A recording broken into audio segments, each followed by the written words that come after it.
To me, all of valid science comes from self-creativity, self-organization of working people.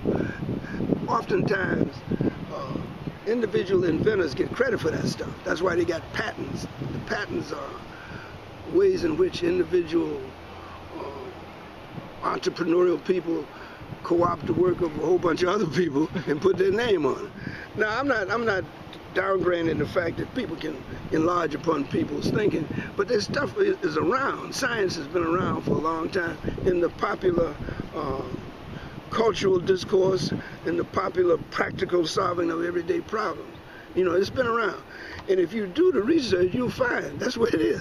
There have been several books written on that. They don't go as far as I would like to go.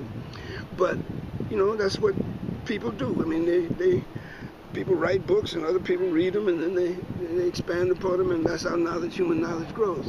But on this issue of social ecology, that's a tough one. All I can say is that when you look around the world, there's a lot of destruction.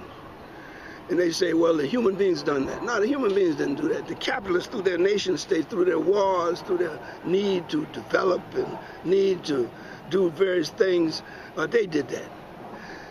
The dams of the Mississippi and all these rivers were not projects that individuals did. These are projects that nation states did.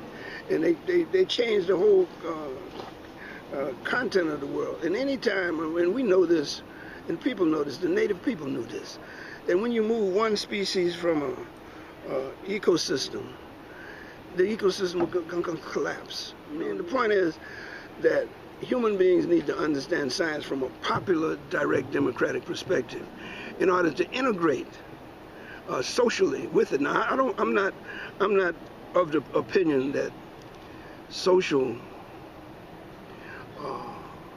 social society or society is not natural.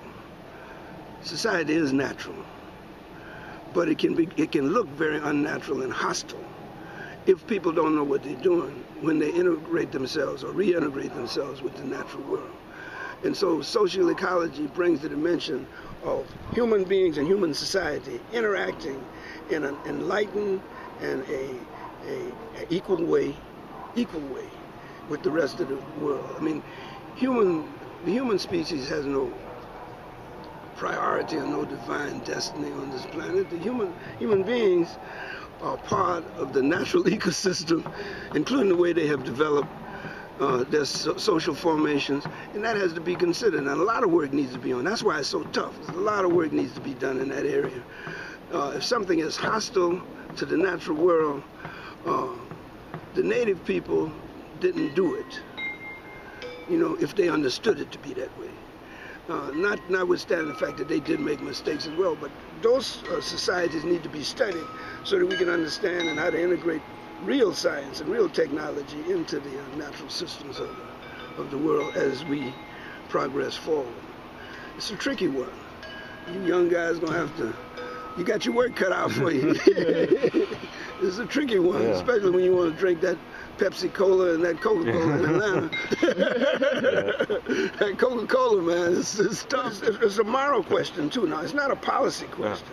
I mean, policy just back and forth, how a government can help. Governments can't help. That's the question. Governments can't help. They're the problem, you know what I mean? So it's not a policy question. It's an ethical dilemma. And that's tough.